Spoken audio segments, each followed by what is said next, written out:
Epik Mellon podcast, conversations with the real humans behind broadband networks, cybersecurity, and the future of communications.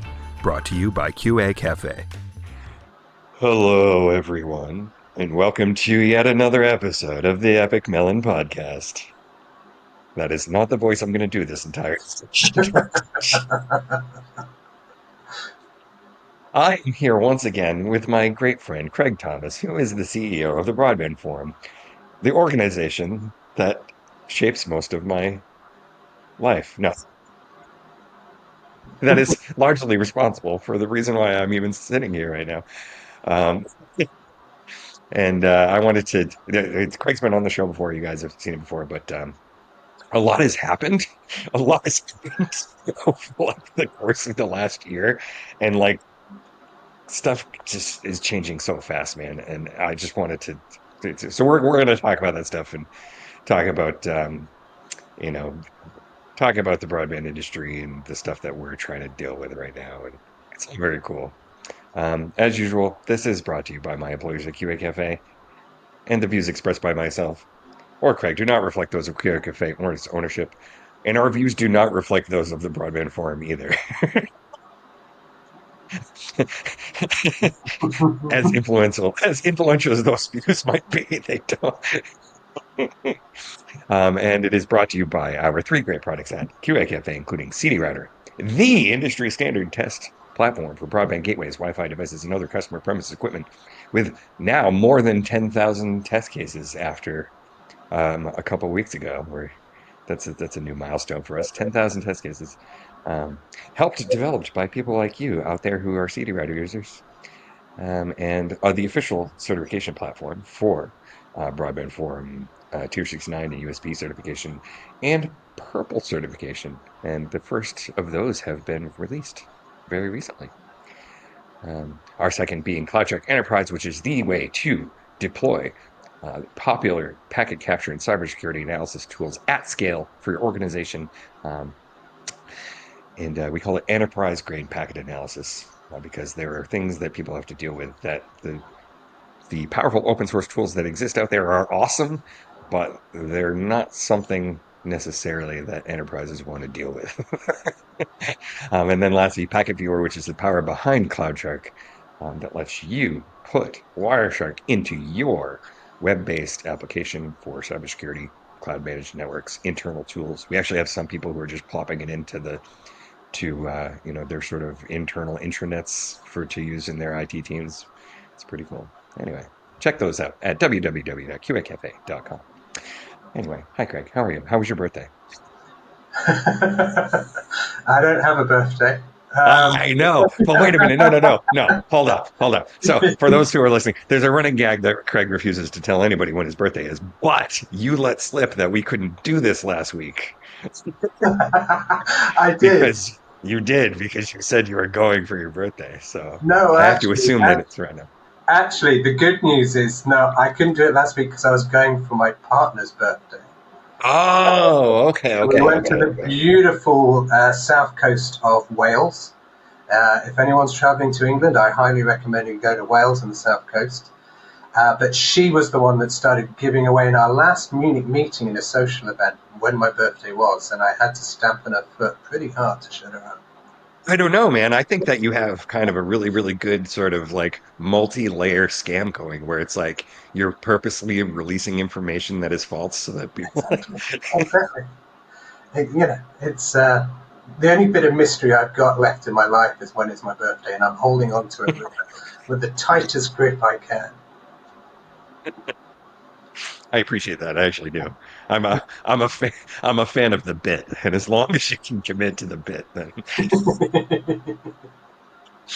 Oh man. So yeah. So we just man, a bunch of stuff just happened. So we just did at the Broadband Forum member meeting in Munich in June. We had. I don't want to. It's not really we've been doing this kind of thing for a while because it evolved from the ultra fast broadband conference that KPN was doing, and then we kind of took that over, incorporated it into some of the other externally facing, educational programs that the Broadband Forum does. So I feel like this time the way it was done was kind of a first, right? Because this is the first time that everything was together, everything was tightly scheduled over 2 days, and it was really fun. It was really awesome. I mean, the base summit to me is great because you're getting a lot of service providers in the room, but also speaking of what they want to do, where they need to see standards going, but also that more cutting edge of this is where I want my network to be in 2, 3 years' time or beyond. What I find interesting and what we've got to do better is that a lot of these service providers, as well as the vendors in the audience, are tunnel visioned in parts of the network. Yeah, But they sit through the whole 2 days and now they're getting an understanding and appreciation. Hold on. Yeah, I'm doing this in the aggregation part or in the access part or in the home. But now I'm getting light bulb moments of what this means to other parts of the network and a wider grasp of what's happening, what's driving those investments. And I yeah, love that everyone stayed for the 2 days. The room was full for the 2 days, which was great. yeah, yeah. It's definitely fun for me because I love having an audience, as you know. Um, And you did a great job. Is that what you were expecting me to say? well, I mean, I, it's, I have an interesting relationship with praise where it's like, cool, thanks. Anyway, like, but I do appreciate it. I actually do. Right. It was fun, right? And that's really like the thing that we're always trying to hit home is that it was actually entertaining. And there was a point that I made kind of at the end because I know to me what's cool is seeing people who um, I interact with either through QA Cafe, Broadband Forum, or otherwise that I wouldn't have seen in person somewhere, and then seeing them there. And they come from all from all different job titles, right? Mm, mm. And that was very cool for me. And that thing that I was mentioning at the end, where it's like sort of the smallest person can make a difference, is like looking at all of those individual people in the room and being like, wow, every single one of these people has a life and they're here, right? So On a maybe they don't Friday, have a life. No, on a but Friday at 5 o'clock in the afternoon. yeah, yeah, Yeah. it was really cool. No, it was, and it's a community. There's no doubt about that. It's not just your name on a badge at a conference. Everyone was there for a reason, but also just to network and talk to peers. So it works really well. Yeah, yeah, yeah. No, but so the thing, like I was saying, the thing that I was kind of proud about was that that it was the first time that it was really solidified in that way. And because it was solidified that way, it was a success. And I really like what you just said about seeing things holistically outside of your little function, right? Because for two reasons. One, you do need to see the bigger picture, just from a pure like understanding of networking and strategy and all that, and the actual reason why it is that we do what we do. But then also understanding that your little piece does actually make a big difference, right? Yeah, yeah. And it's a challenge for us because we're in the Broadband Forum. We've been really good at getting the best technical engineers to help us write the best technical standards for broadband industry. But one of the challenges we've got is bringing in the other job functions Yeah. into that, and not just the base summit in Munich and every year, but also the introduction of the service requirements group. How do we get the CTO offices, the network planning and service planning groups, CIOs, security guys, whatever, to come in and say, hey, overarching, the holistic view is our network must deliver this. Hmm. Um, and there are pieces of that happens in every work area, but we need that overarching view. So one of the challenges, and it's a really exciting challenge, is to say, how do I get that CTO, CIO, network planning groups in there that aren't standards engineers, but are giving the direction to standards engineers? Right, right, And I right. think, that's going to be fun. And it is going to be fun, and not for nothing. Like the thing that was, we were talking about a little bit about this before we started the show. So I'll be as agnostic about it as I possibly can. But the thing that has been sobering for me over the years, because this is not the first time I experienced it, is that standards groups, the actual standards groups, right? And you can take the ITF separately, right? Like pretend the ITF is actually all of its little groups put together, right? And then the analogy holds. Because otherwise it doesn't, because nobody else has 1,500 people going to whatever, right? Uh, the standards groups and the people who are actually working on the standard are small, right? They're Yeah, small and they don't have the attention of those higher level job function people, right? So the people, like, just so you know, and we hit this home on the show all the time, it's like the internet works because of some very, very specific people doing very, very specific things that sometimes people don't even know about. yeah, yeah. The people making business decisions, it's like, well, what you do is magic. Don't tell me how you do it. Just make sure it works. Right, And right, right. uh, Yeah. No, and so it's I guess my point is it's like it's not a unique problem, and it was amazing to me. There was another group that I went to um that well, I can say who they are because I have a feeling things have changed for them since then. But it was they're now the CTA, I think.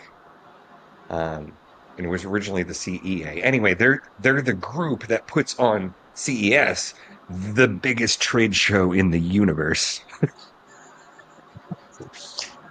right? And but their standards group, right? The ones who are is it making bigger than a lot Mobile of World video Congress? what's that? Is it bigger than Mobile World Congress? I think they're fighting that one out. It's definitely bigger than Mobile Congress. I mean, Okay. it basically takes over Vegas. Like, because what was Ken? So I had Ken on right after he was at CES, and he was saying that like it's so big that it's basically like casinos, right? So you know how like you go to the airport and the airport has slot machines in it, and the hotels have slot Yeah. machines in them, right? It's like that, where like CES is so big that there are booths in the hotels. Wow. I haven't been for goodness knows more than a decade, so I don't know. Well, it's just like crazy, right? It's so big that everybody has their own specific thing. The group that ran that, and I could be totally crazy about this in the way that things have changed over time. From what I understood, because I went to the standards group way back when we were first pitching USP, right? Um, so this is probably about 9 years ago. Um, I went to the CTA, and this was effectively their standards group, right? And then they did a lot of the organizational stuff unrelated to CES, but a lot of it was consumer electronic standards, a lot of TV, right? A lot of video standards stuff, um, and it was small. It was so small, and I was like, "Wait, this is it? You are this what?" So, are you asking for base to become as large as CES then? Yes, that's what I'm Okay. asking. All right Yeah. then. I'll need a little bit more funding, but we'll go ahead and do that. No, but that's what I mean. So I don't think that it's a unique problem. I don't. I think that standards work, which filters down to everything we do, right? It's like all of everybody who uses either CloudTurk or CD router, right? Oh, everything to do with that core layer networking stuff is all the protocols that we built, right? And it's not a lot of people. No, it just takes the doers with the knowledge to do it. Yeah, yeah. So I mean, to your point about the challenge, it's like I honestly don't know how sustainable that is. Apparently, the evidence shows that it's pretty sustainable because it's still happening, but it doesn't sound sustainable, right? I mean, we go to conferences, and I'll be honest with you, I think 80% of the content's the same for the last 3 years across every single conference. But you grab a subject that you know is keeping the decision makers in the operators awake at night. And they're going to get answers about that's the reason they're traveling to get answers on that. So whether it's, AI now is a bit of a buzzword, but everyone says yes, we're investing in AI. But if you actually get them to define what they mean by AI, I bet you're going to get 50 different answers. We could do an entire show about that lack of definition. Yeah. Um, but they're going for a particular reason, and 80% of it's noise, 20% is why they're going to it, whether it's CES, Mobile World Congress, Network X in October. They're going for a reason, or they're going to network. Right. Um, and all the vendors are putting big money into these investments to get their 10 minutes of their ear to talk to them and try to build those networking relationships. Right. Which seems, you know, I don't know. I don't know how effective it is, but I know how fun it is. It's a lot of fun. And to be honest, we're in an industry that's trying to do everything remotely, and nothing replaces meeting a friend face to face, whether it's over a coffee, on a stand, a beer after the event. You get so much more done during those conversations than you will have having 20 hours in front of a presentation screen. Oh yeah, because 20 hours in front of a presentation screen, as we know, makes your brain rot. I'm in my 50s now. My brain is gone. It's it's just working out when people realize that. But there we go. Yeah. No, but I wanted to talk about that as sort of a segue because, it's like you were saying, you know, the years ago about how telecoms are being different, right? It's like what we're dealing with now, and what I feel like the reason why those, the people, those people who have, because of the, just because of the sheer function of their job, have a higher level view of things, but don't necessarily know what's going on in the standardization world. Like, like you said, we're getting to the point where the the telcos and the operators are afraid of something, and they might not even know what it is, right? And they're going to these conferences, the things that keep them awake at night. It could be AI, it could be not, but really, it all comes down to the same question. It's like, what is our role in the universe, right? And we've been trying to give people a consistent story for that, because we don't, we don't. I joke all the time about how I didn't expect that I would ever become an advocate for service providers, right? When I was in my early 20s as a user, right? We're like, oh, those guys. But no, it's like they have a very real problem, that has been a long time. The term being a dumb pipe is old. It's an old term, you know. We've had it for a while.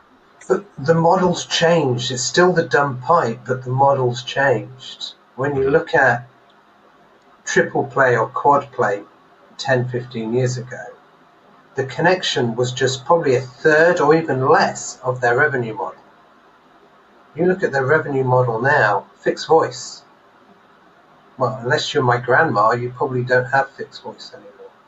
Right. IPTV, well, we know how the success of over-the-top content providers has done to that. Um, so that leaves the connection, or what they're using the connection for.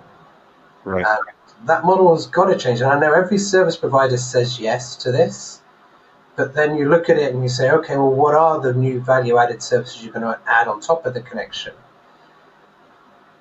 It's, there's nothing earth-shatteringly new until they get to the stage that they can differentiate at the application level and offer a different quality of experience at the application. Right. So, I know I'm preaching to the converted and the choir, but we're getting to the Not stage now. necessarily. I mean, you're preaching to me, but like, it's a story that keeps needing to be told. It was, it was super sobering, and I'm actually glad that we had the people we had on the panel at the summit that we did, Mhm. was having an example of someone who is there and they're like, well, no, we haven't thought about these things because we have very real problems that we're already trying to solve, right? And it's going to be mass niches. I strongly believe that. You're not going to have a service that's going to be to 95% of your subscriber base. Oh, that's a good point. Security, maybe. Wi-Fi, maybe. Wi-Fi management, etc. But the value-added applications that aren't to do with the connection is going to be mass niches. We talk about gaming every 5 minutes as a killer app. Well, in the States, gaming is still only 1 in 5 homes are gaming homes. Really? Yeah. Man, we got a lot of old people. 20 to 25% in the Western world are gaming homes. That's a mash niche. But if I can add $5 per gaming home, well, that could increase my ARPU by X percent. And then if I find three or four more than theirs, I've now got a revenue generating ARPU That was model. a super cool point that you made too, on the first panel that we did, I think. Because I never really put it in that perspective, right? Because I don't really think about my internet bill anymore, right? Which is another really cool point. We'll get to in a minute. I don't want to. So I'll put a link in the I'll put a link in the description of this, um, to be on the lookout for the. We're doing another report, another survey. The Broadband Forum did one 2 years ago using this service called OMDIA, and they put together a very good report. And we did it. We're doing it again now, and the differences have been really amazing. One of them, because they include some data from other surveys that they've done, which is very cool for us, right? And you'll see it all in the report. But one of them was like the breakdown of what consumers care about, right? And cost was like pretty far down on the list. Wasn't at the top. And so like because I don't pay attention to it, right? So it didn't put it in context for me when you said that if somebody's charging 50 bucks a month for their service, and somebody's willing to pay another $5 more, that's 10%. That's a big, that's a good increase. Like, Yeah, it's a sizable model, especially in Europe. There's a lot of new fiber providers, competitive fiber providers, who have done really, really well at passing homes. But the problem is switching those homes on and keeping them for more than 2 or 3 years. So any value add that you can do to differentiate yourself beyond the price and the speed model is absolutely critical. And now I've got a feeling I'm talking to myself because Jason's disappeared. Did I I bore did. you that much? No, no, no, no, no. It was I hit this thing over here, my camera unplugged, and that was entirely my fault, everybody. I was the one with the technical difficulties. Anyway, as we were saying, yeah, 10% increase, highly competitive fiber in Europe. Yeah. Yeah. And to sell beyond, because at the moment we're in a utility model where you're selling on price and speed. What else are Yeah. you selling on? And when you look at, a new area of the BBF that I'm really excited in the service requirements group, but across all the work areas, is rejuvenating the standards work on wholesale. Because it's even worse for those guys, because they're wholesaling off a network operator, a fiber provider, Yeah. and they're all selling the same three or four products. Yeah. The same. So how do we enable a differentiation for them so that it isn't just a vanilla, the only way I can differentiate is price or customer experience? Right. And And I'll for get them, a it's like several layers deep, right? Because they're basically, three layers of indirection from the people who are actually paying the exactly. subscription. And they don't get the visibility, they don't see anything. Right. And the model we have is a model that was built around ADSL Hmm. for wholesale, 30 years ago. Hmm. That's the wholesale model. It's time to look at that and see how we can bring it up into the 21st century. Yeah. Yeah. Yeah. Well, no, right? Because there were a lot of basic concepts that got embedded in regulatory things Yeah, that yeah. just don't exist anymore. And the model was based around speed and price. Yeah. That's it. Yeah. Now we've got to change that, or the over-the-top vendors are just going to keep rubbing their hands and say, "Thank you very much. I'll make all the profit." Yeah. Yeah. So that's actually something that we've talked about in terms of like BBF strategy, because we've indirectly talked to regulators about making sure that they're implementing the latest standards, but that takes a long time. And making sure that they understand like what it is that they're doing when they're doing it, so that not so that it doesn't get locked in for 20 years because it's gonna, but so that what gets locked in is at least adaptable. Well, there's two parts to it. Regulators are much stronger on the old incumbents, and a lot of their work is making sure that there's free, fair competitiveness from a model that was based traditionally on an old incumbent. Um, but secondly, they want to ask what is viable because they do have government direction, whichever country, wherever the government is, gives the regulator direction of what's necessary. But they also need to be able to understand what's viable. Is there a way to deliver this that standards approach that everyone is comparing apples with apples, not apples with bananas?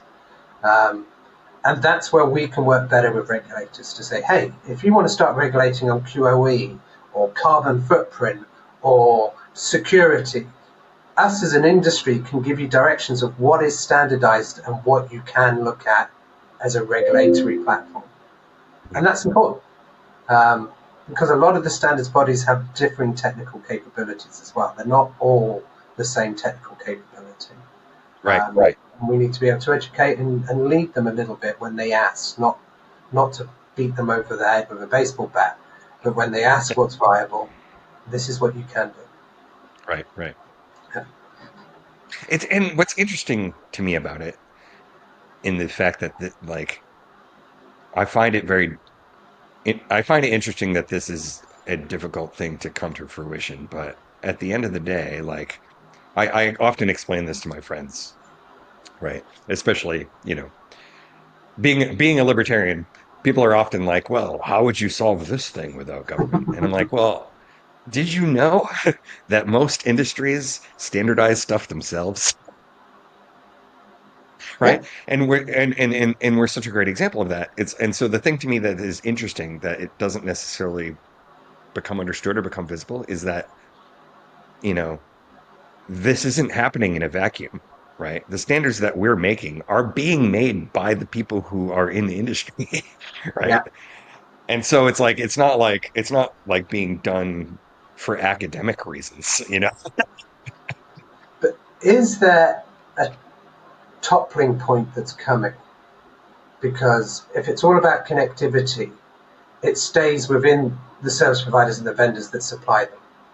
But if it suddenly becomes services led, as we say in the Broadband Forum, and it's what do the subscribers want and what are they willing to pay for, then suddenly we do have to work better with the consumer electronics, the application providers, because they're driving the subscriber need more than the service provider need. Right, right. Because, and this is probably the 100th time that I've said this on the show, so I apologize to people who have heard me say this 100 times. But all of those things were consumer services first, right? The operators came by later,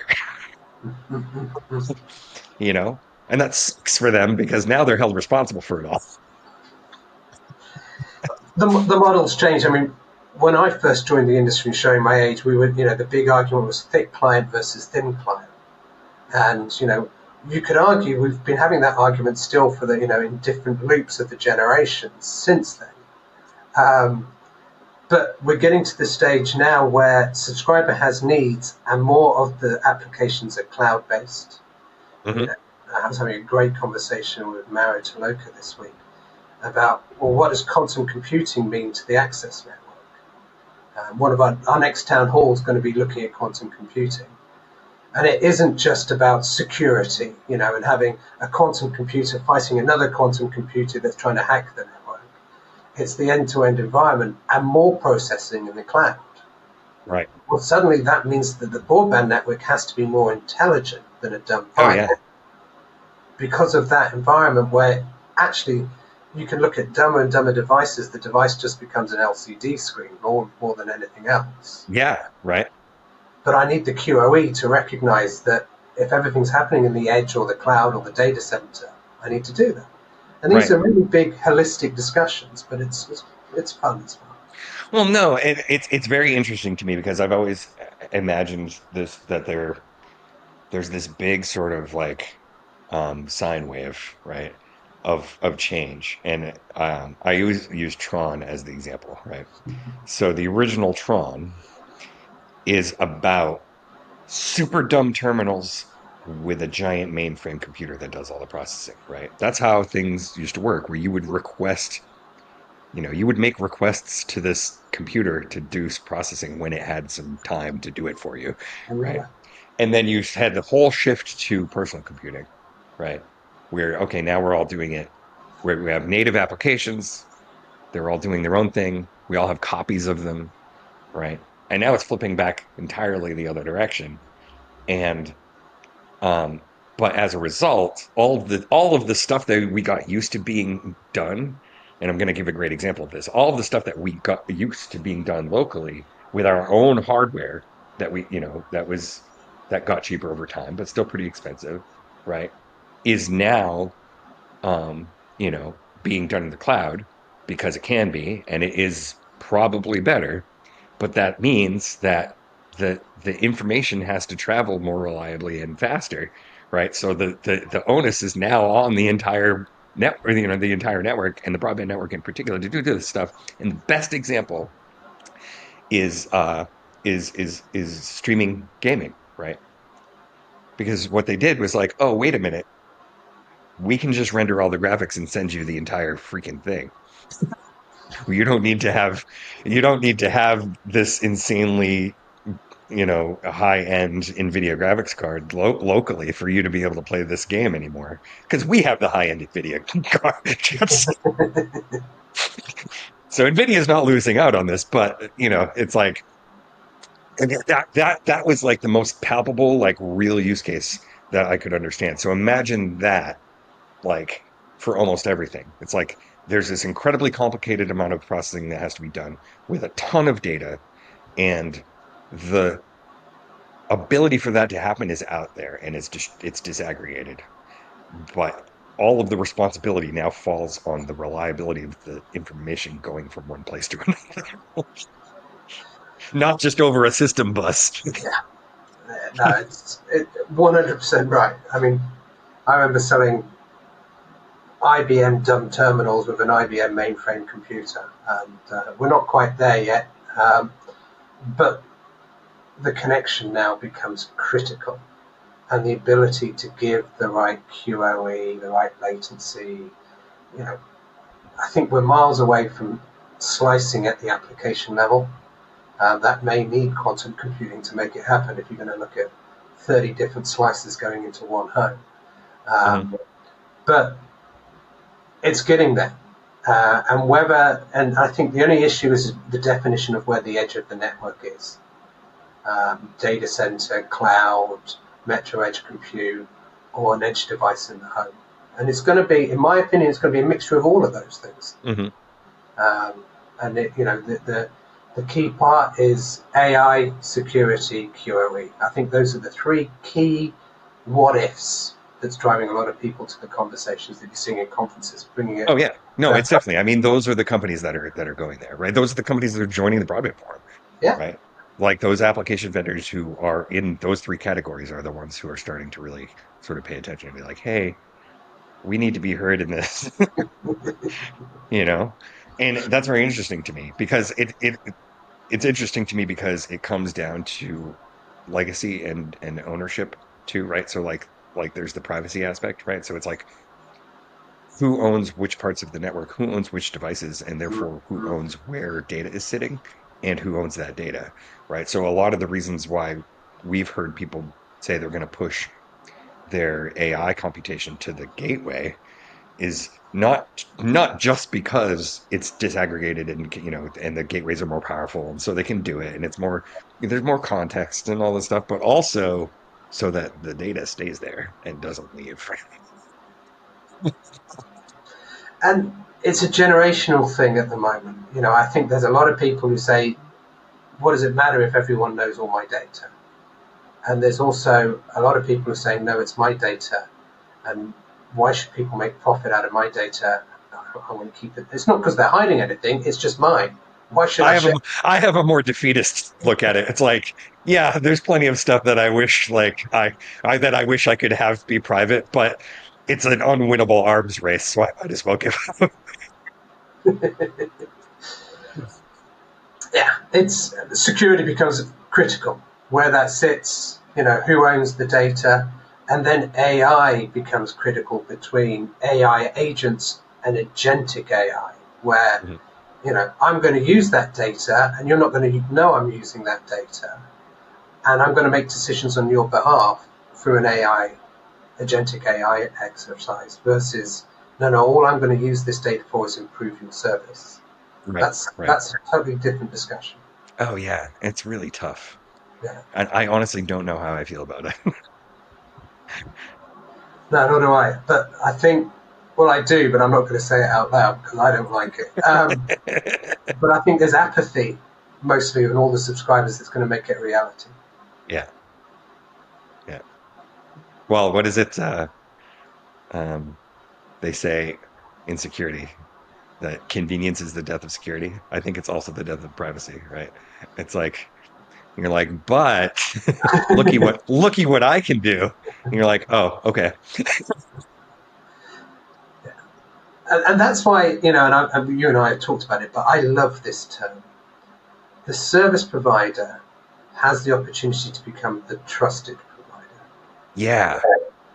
Which And is I, odd when you think about it, but it's really true, right? And I you see it becoming true, which again is odd if you've been in the industry or paying attention to it for a very long time because they absolutely were not the trusted ones for a very long time. But I love who was it that brought up that example where it was like, wait a minute, hold up. You don't trust your service provider, but you trust Amazon? You don't tr you trust Meta, you trust the people who are actually using your data to sell you stuff. and there's different models. I mean, some of the markets are regulated that the service provider are not allowed to use it. Yeah, right. Is that old? Is that legacy? Yeah, Yeah. but they've revisited in the last 5 and 3 years, and it's still the case. They're not allowed to use the data. So Yeah. That that's in always some regional markets. I would love we could talk another friggin' 40 minutes about what I'm going to say right now. But I love the history of net neutrality and the various bullshit that went around describing what it is and why and what it's not and who said what and it was all political. And some of it, what frustrated me is that at the end of the day, it was like, hold up. And so we'll talk about QoE, right? And QoS per application, right? There was a time where people that thought that was bad, right? Mm, mm, mm. That if the operator could prioritize, and for those of you just listening on the Apple podcast, I'm making scare quotes right now with my fingers, that if you prioritize one application over another, that you're giving favoritism and that's not neutral and you're supposed to be a dumb pipe, but everybody, blah, blah, blah. And it's like, hold on, that concept is totally ridiculous because not all traffic's the same. You have to do that if you Yeah, want it to not suck, right? I think one of the tipping points for that is going to be when you look at AR and VR and things like that. Well, hold on. If you aren't prioritizing that traffic, giving it the lowest latency, the brain's going to tell you no. It's going to make you dizzy. You're going to Oh, it's fall actually over. bad, right? Yeah, Yes. Yeah. And who are you going to sue? Well, right, it's not the service providers because he's not allowed to prioritize traffic. right. It's not the application provider or the e-health provider or whatever it is that's using it because, well, the regulator said you can't prioritize traffic. Now, not all markets are the same. And some are flipping and flopping between net neutrality and not net neutrality, which makes it even more difficult because that's stopping people investing. Oh, right, right. Because it's if there's anything that's the worst, it's unpredictability. Yeah. We sort of, I don't know how many conversations and topics we've talked about, but it's amazing how these chats just move in totally different directions that you don't expect. Yeah, yeah, yeah. But I mean, long story short, everybody, this is the crap that we're dealing with on a day. Aren't you glad you have the internet? You should be. As a dial-up user, when I first moved into this industry, I'm so glad we've got broadband as well. Yeah, yeah. Right. Oh, did you see the news that AOL is finally retiring their dial-up service? Are they? Yeah. Isn't that wild? 30 years later. How have they still got on it? Yeah. Right. Well, Yeah. no, but there was a time where, I mean, there were, I've told the story of the mom and pop telcos thing, but there was a time where people were opening, very local internet companies for their small rural area, and it was just a bank of dial-up modems. Hmm. And because that was the best way to do it, you know. It's That like you can have nothing or very slow. I remember. I remember dialing up and then suddenly realizing that you were on you were dialing up a premium number, a premium rate number, not a normal rate number, and that wasn't for Oh anything yeah. dodgy. Yeah. Yeah. Well, no, but that's what's so crazy about the whole consumer first thing, right? Is that for the longest time, the telcos, right, the operators themselves were like, I don't care. People are making phone calls and we're getting paid for it. You guys do your internet thing. That's cool, right? And you went into like a BT exchange, and what you went into that exchange, you just saw rack after rack of modem. This was Wow. before even remote access services. There were just racks and racks of modems.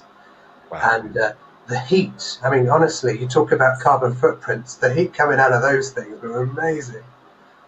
Yeah, you hear that, all you AI detractors? It used to be a lot worse.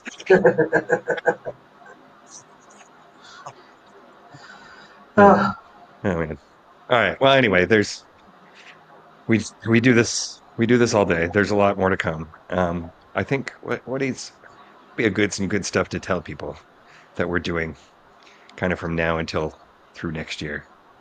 oh, good It's question. like, So I mean, we're always trying to mix stuff up around here. service requirements group are really starting to build up. You know, brand new work area that kicked off in January. They're really getting into some momentum now. They're doing some great work on QoE to start off with, so end-to-end definitions of QoE, and move into the technical work areas after that. There's some great work that's happening on wholesale, massive new work. So if you're a wholesale provider, if QoE matters to you, come and listen to what's happening in service requirements. I think that's really sexy. Um, and an event side, Network X in October is going to be fantastic. Two Oh things yeah. we're going to do there, which are, should we say, premium activities. One is launching the OMDIA report that you referred to on the future of the connected home and It's subscribers. very cool and it's a little humbling in some ways. Yeah, it is. So really excited about that. And one of our leaders and also our new marketing chair is going to be really pushing that hard in a number of workshops. I sure hope he is. He's a good guy. You should meet him one day. He's a really good guy. And then there's our innovation demos. We're doing 9 different demos this year, supported by some service providers, driven by vendors, and existing BBF standards and some new standards that's in progress.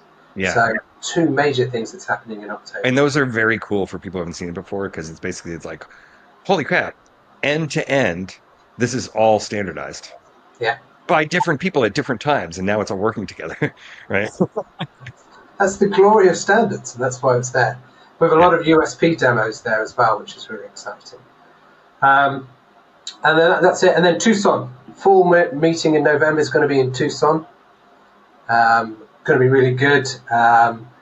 Expecting a town hall on quantum computing, as I mentioned. So that's great, Hmm. as well as Hmm. the normal activities. And in between that, you and I are getting together in San Jose as part of our strategy meeting.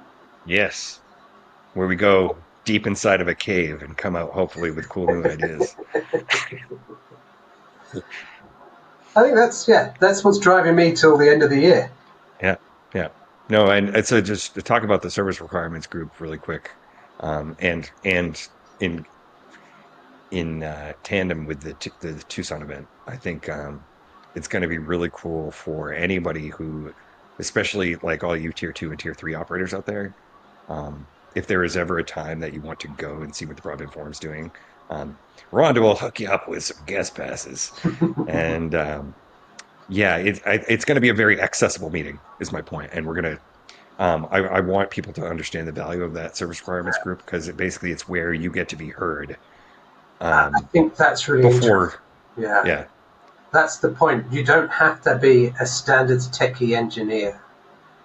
In the service requirements, we want to hear from the service providers and the application providers to say, this is what our network needs to deliver. Now yeah, go and build standards. yeah, And that's the gateway for a lot of people to be involved in standards which have never been involved before. yeah, for sure, and that applies to the big guys too. It's like we've talked about this before. It's like eventually, the all of you big hyperscalers out there, and the people who are developing all these really, really, really big services that have to run over these networks, you should probably let people know what you need. Yeah, kind of helps. More than just your direct little link, because eventually it's got to get, out into the middle of nowhere and across somebody's home gateway and over their Wi-Fi. And maybe you have some particular network requirements around making sure that that happens. We're here to listen. Hmm. Cool. All right. Thanks, dude. I'll talk to you very soon. And for those of you who are listening, if you're ever curious about any of this, please do reach out to us. There's a brand new website at the Broadband Forum, broadband-forum.org, um, or leave comments in this video. I'll be doing a lot more of things like this. Probably try to do some in-person shows at NetworkX and at the Tucson event, and then above all, own the nerdy things that you love and have fun doing them. Thanks, Greg. Thanks, Jason. Take care.